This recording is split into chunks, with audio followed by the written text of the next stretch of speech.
Hey there, it's Tony and Chris. Hi. You are throwing away around $2,000 a year. Seriously. That's a lot of money. We're going to tell you how to stop doing it a little later in the show. Stay with us.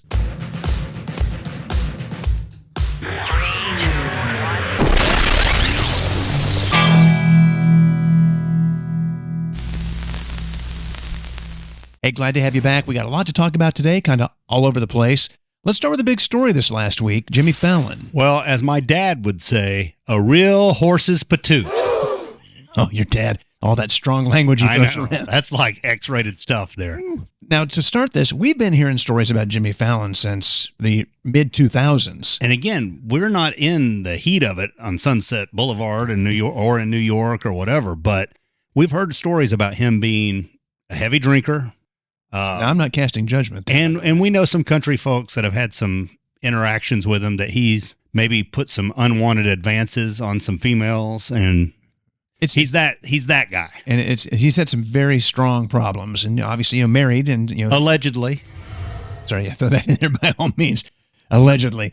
But like just crazy stuff that they were doing to keep an eye on him, to try to keep him out of trouble, to keep people safe, whatever. So to hear these stories now of a work environment that's not awesome is not super shocking. Well, even the Rolling Stone article mentioned that supposedly a Friars Club or something that he would hang out in New York where he could stay away from the public and he could go do his drinking and partying and not be seen, that NBC paid for fellow employees of The Tonight Show to be members of that club just so they would go drink with him to help keep him out of trouble. And that's how he hurt his hand that one year. Supposedly he fell down. So some not great stuff going on there. So we'll see how this plays out, and we'll see, if they're able to remedy the PR again. I find it interesting, though, the people that have the reputation for being over-the-top nice are the ones. Ellen, her whole shtick on her show was, oh, she's so nice. She's over-the-top nice. And then it comes out, no, she's not. We'll go back farther than that, Rosie O'Donnell. Exactly. So we'll see what happens. There's a great story. You said, was it in Tina Fey's book? Yeah, Tina Fey had a story about Amy Poehler standing up to him in a writer's room, where basically Amy Poehler was like, I'm not going to be a wife on all your boys club sketches. I'm here to be funny, which was he tried to shut her, like she was doing a bit, and he tried to shut her down. Yeah, he goes, that's not cute. Stop. And she was like, I don't care what you think. Good for her. I'm not a huge Amy Poehler fan, but I love that she did that. Yeah, I am too. That's awesome. So we'll see.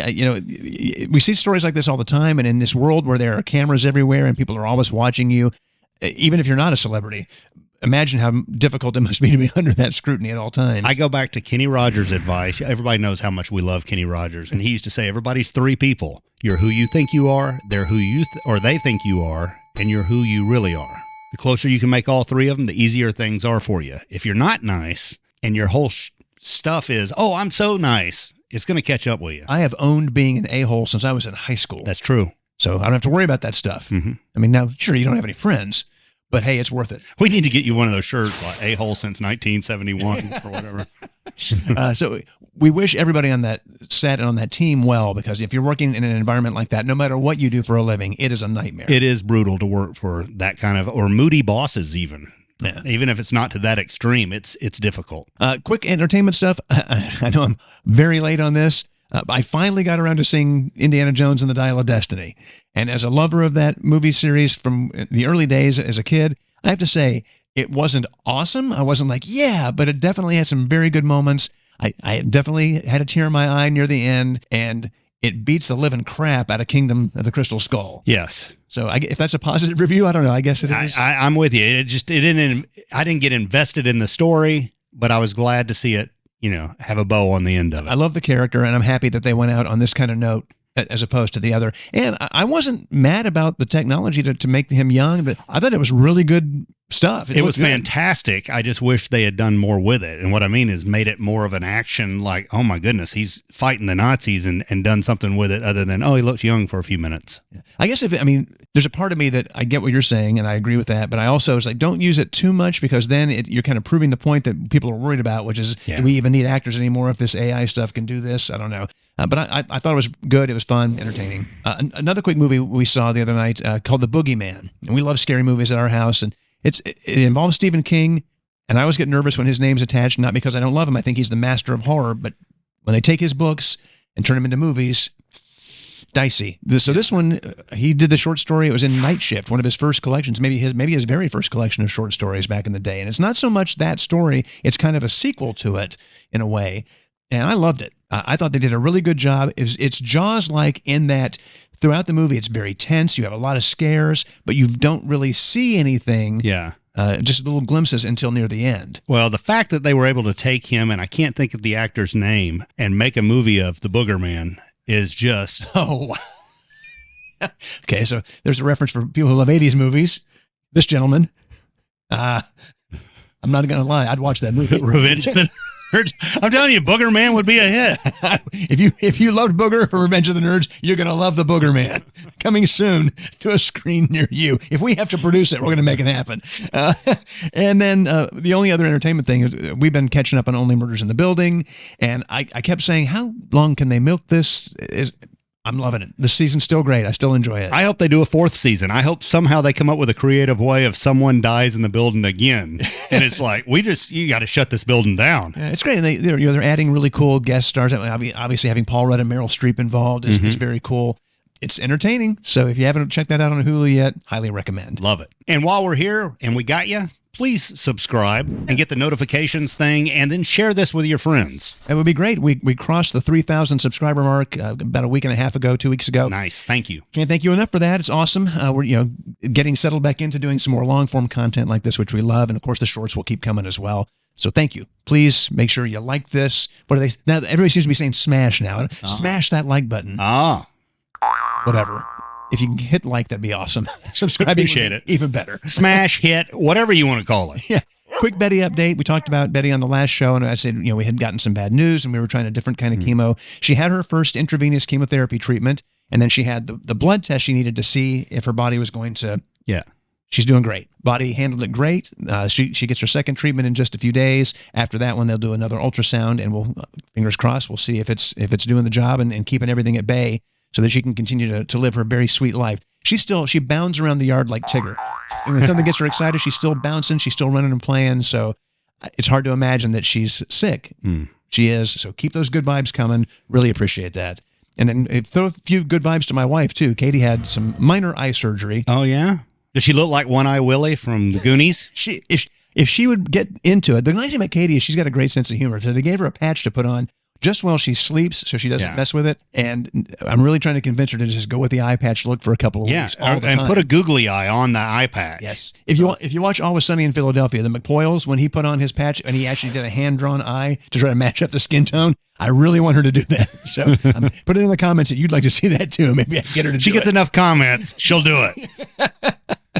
Thank you for that, and the good vibes. Is there anything going on in your family that we should know about? Just the same old, just trying to, we had a terrifying moment where Lily landed on her head at gymnastics and had to go to the ER. She got to ride an ambulance, so she was excited about that. Not to ride an ambulance. Yeah, I was just, nauseous. And then she's okay now, back to normal. And youth is so amazing because like 2 days later, it's like nothing. She's running around and everything. But the only other big news we got is our neighbors, September 1st, multiple neighbors, Halloween decorations up. And I'm not talking like, we're going to put a little wreath on the door or something. I mean, full-blown. Haunted house levels. Yeah. September 1st. It was 90 degrees out the day they were putting that stuff up. It's tough. And we talked about this before. Is it too soon for this? Look, I don't begrudge anybody for wanting to decorate when they want to decorate. And if it makes you happy and it helps you, great. But it's just challenging to drive through a neighborhood when it still feels like summer and see those decorations up like full blownsies. That's why I'm getting just on it right now for July 4th. Next year. Yeah, I'm getting it up right now. Yeah, I would actually love to see you do that and I want to see some video of you answering people. What is this about? July 4th. July 4th. I beat everybody. I win. I'm most patriotic. You get a badge. It'd be awesome. I saw a thing on real quick, the fake cobweb stuff that everybody loves to use. I haven't done my full due diligence on this, but I read a quick post that you shouldn't use that outside because the stuff, like birds get into it and have problems. Oh, no. Other wildlife can make them sick. It can do damage to them. So I know that's probably not going to stop most of you from using it, but maybe you can find something else instead of that fake cobweb stuff to make things creepy at your house. Help out the little animals. Hey, who doesn't love shopping? We got stuff for you. We mentioned this before. We're relatively new to the Amazon Associate and Influencer program. And it's just a chance for us to share some things we really like or things we use or things we think you could use. And in doing so, if you actually use the link that will be in the description here, or you use the link from any of our socials, we get a little piece of that. We get a little commission. So we hope you use the link, and we hope you share the link. Yeah, and specifically today, we wanted to quickly mention, and it kind of works with that horrible earthquake in Morocco that I'm sure you've seen in the news. You just never know when these things are going to happen. Well, and COVID's starting to tick up again, and I don't think it'll be what it was last time, but... Yeah, but you want to be ready for those things. So these are about some things we have found for like disaster preparedness or just general preparedness for if the power goes out for a long period of time, or if you have issues, who knows what's going to happen. If Terminator 2 finally comes true and the machines take over, you want to make sure you're ready for this. So check these items out and share the link. Emergency preparedness isn't just about the normal things that we're still going to have on this list for you, but just small things like even flashlights with batteries in them. You can get these relatively cheap. We'll have a link for you, but have a few of these stashed around the house and especially in your place for emergencies. Lady products too. I've got a couple of ladies in the house. You want to be prepared if that supply chain issue or if there's an emergency where you can't get to a store for a month or so. Be ready. So do you love ice cream?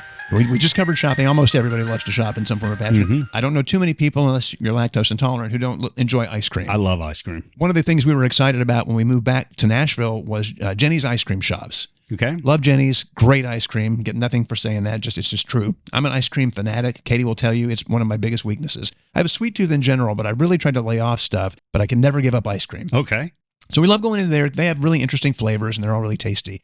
But the one drawback of going into an ice cream shop, especially one that's got inventive flavors, is people want to sample the flavors. And I get that. Totally get that. I've done it myself. But we had an experience the other day. The shop was fairly busy. There's this big group in front of us, and then there's at least 4 or 5 people behind us, and we're all waiting to get our stuff. And the women that were in front of us, they were determined to sample every flavor of ice cream in the shop. And, obviously, Jenny's and other ice cream shops, they want you to sample the flavors. They want you to have a good experience. And I wouldn't, of course, do that. But this is a lesson in etiquette and reading the room. If you know that you're going to taste every flavor of ice cream on their menu, and you can see that there are 5, 6 people behind you, maybe pause the sampling just long enough to say, hey, you know what? If they know what they want, why don't you take care of them real quick? Then we'll come back and sample. And then we'll come back and finish them. Read the room. What you said is key. And it's amazing to me the amount of people in today's world that have no idea about etiquette. It's the same thing we always complain about at movie theaters, where people talk out loud or on their speakerphone. Like, it doesn't matter that anyone else is around. What I'm doing is what matters the most. This is the most selfish society in my lifetime that I've ever seen. And, it's amazing. And no self-awareness about those things. And then, so I just out of curiosity, I said, I wonder if there is etiquette for ice cream sampling. Like, okay. Is there a number that you should think about? And what I read was, if there's nobody around, they say it doesn't matter. Do your thing, sample every flavor, no problem. But they said if there are people waiting behind you, try to make it a max of 3 flavors. Now, I'm not saying that goes back to reading the room. Yeah. And that is, look, you know what? I love your first comment, which is take a step back. Say, let these folks go first because I plan on sampling everything. Yep. If I go into a sandwich shop where you line up and order, if I don't know what I want yet, and the person behind me, do you know what you want? I'll let them go ahead of me just because I'm not want to hold them up while I stand there looking at the menu, not knowing what I'm going to do. Just throwing it out there, a little human kindness goes a long way, and do it nicely. Yeah. Or if I was in a hurry, if I had to get somewhere and I was in there behind them, I would say, I'm sorry to interrupt. I know what I want. Would it be okay if I just grab my pint real quick and I'll get out of your way and then you guys can go back to having your fun? But you got to be nice about it. Quick side story, though. That can screw you sometimes. Firehouse Subs. I'll never forget it. It's hilarious to me. Me and a guy got to the door at the exact same time. I was a little bit ahead of him, enough to where I opened the door and said, after you, sir. He walked in, walked right up, and proceeded to order 11 sandwiches to take back to his office. Oh, my God. And it was just me and 1 sandwich. And I'm like, really? I opened the door for you, let you in front of me. You didn't think to go, you know what? I've got 11 sandwiches I got to order. Why don't you just zip in front of me? Again, we have these opportunities for simple human kindness and caring, and that would have been so simple for him to say, you know what? Are you just ordering for yourself? I got a big order. Just jump ahead. Same at the grocery store. If I have a basket full of stuff and I see somebody walk up and they have 4 or 5 things, I'll say, you know what? Why don't you go ahead? Now, that has also bit me. I want to do multiple transactions. I'm going to pay for every item in my basket with a separate with thing. pennies. And so you have to keep your patience in that moment. That's the real test. And then you had an experience along this line real quick at the chiropractor, I guess? Oh, yeah. I was at one of those, it's a factory line chiropractic shop, the joint. I love it because there's no appointment. You go in, they just pop you and send you out. I went in a place called The Joint, and when it was a chiropractic place, I was very disappointed. I got in there, and a lady just walked in the door while I'm checking in, walked right past me to the point where the lady behind me or behind the counter is like, I am so sorry. And she went back to the chiropractor, laid down on the thing, started talking about herself immediately. And she's got a trip to Florida and she's doing this. And the chiropractor looks at me like, I'm so sorry. But then she didn't even stop and just walk right. Just laid down like, whoever's here, doesn't matter. I'm here. And so the lady goes, you can go ahead and go back and sit back. So I guess go back and stare at her like, Chris Rock. Try to make her a little uncomfortable, but not be weird enough to where I wanted her going, is he mad? Is he not mad? I don't know. But she never shut up long enough. She was just happy to adjust me. Here's what I want. Then she stood up and started talking about her vacation, seeing that me and 2 other people are sitting there now waiting. And she's just talking away about where she's going and what she's going to do. And the chiropractor's like, well, I got to move on. Thank you. And the lady just not self-aware. I wish he had pulled a Kramer from Seinfeld that moment. You got to shut up. That's what I want to see. Not today's world. Nah. That's why I don't go to movies anymore. Yeah. I love movies, but I'm watching them at home. I don't want somebody ruining my experience. All right. So finally here, we told you at the top, most people in America are throwing away just $2,000 a year, wasting about $2,000. I would like that $2,000. So instead of wasting it, just send it directly to me. Yeah. If you're wealthy enough that it doesn't bother you to do that, by all means, write us a check. It's something you're aware of. You do it every week, probably. You make plans to make these dinners, and you say, oh, yeah, we'll get lettuce, and we'll get all these fresh fruits and vegetables, and we'll eat them, and it'll be great. And then you throw half of it away because it just goes bad. And it goes bad. It can go bad so fast, too. I don't know what's going on in the world. You buy something, and it looks great, and then just in a couple of days, bam. So we did a quick little bit of research. 3 very quick tips to make some of your produce last longer. Okay. Now, they're the obvious ones, and I didn't know this one. Mushrooms. We love mushrooms at our house. Okay. You know, when you buy them, 9 times out of 10, they're either in an open bin and you put them in a plastic bag to take them home, unless you have a reusable produce bag, or you buy them in the little packages that are wrapped in plastic. Plastic is terrible for mushrooms. Mm-hmm. So what you want to do is when you get them home, if they're in plastic, get them out of that and get them into a paper bag, which is a much better environment for mushrooms, and they'll last way longer. Okay. So there's one little tip. If you like mushrooms and you find that they get slimy real fast, that should help with that. The next one, and this is a biggie, I love salad, and we eat a lot of salad at our house. But no matter how much lettuce we buy, part of it's going to go bad. We just don't get around to it in time. So how do you make lettuce last longer? Kind of the same thing. Plastic is a terrible environment for lettuce. So if you're putting it in a plastic bag to get it home, once you get home, get it out of that plastic and then wrap it loosely in some paper towel and then put all that in just kind of a tent of aluminum foil. Okay. And so that allows some of the moisture to be wicked away to the foil, and it will make the lettuce last quite a bit longer. And this last one, I've heard about this, but I wasn't sure exactly which fruits and vegetables were the ones you were supposed to pay attention to. Certain fruits especially give off a lot of ethylene gas. Okay. And they call that basically a fruit ripening hormone. And so some of the biggest offenders are bananas, cantaloupe, but also like tomatoes and avocados. They really give off a lot of this. So if you're dumping all your fruit into a fruit bowl together. Give them some Tums. No. Oh. Not that kind of gas. Gotcha. Your bananas are going to make your apples or your oranges or your lemons or your limes rot faster. Huh. Because they're giving off the gas. If you have tomatoes and avocados that you're keeping together, oh, we're going to make some guacamole, we'll just throw those together in this bowl. Bad idea, because whatever they're with, if you put them in there with onions or garlic or something, they're going to ruin those. Interesting. So keep those separate from other things, and make sure you don't put onions and garlic in the fridge. That's supposed to be in a cool, dry place. They will last way longer. Good to know. A few tips. If those little things can help you save at least part of that $2,000, you can send that to us. By all means, use that on one of our, here, we'll make you feel like you're getting something. Just use it on one of our Amazon links. Please. And that way you're doing some shopping. You're not directly giving us money, although we will accept it. Yes. And all that information is out there too.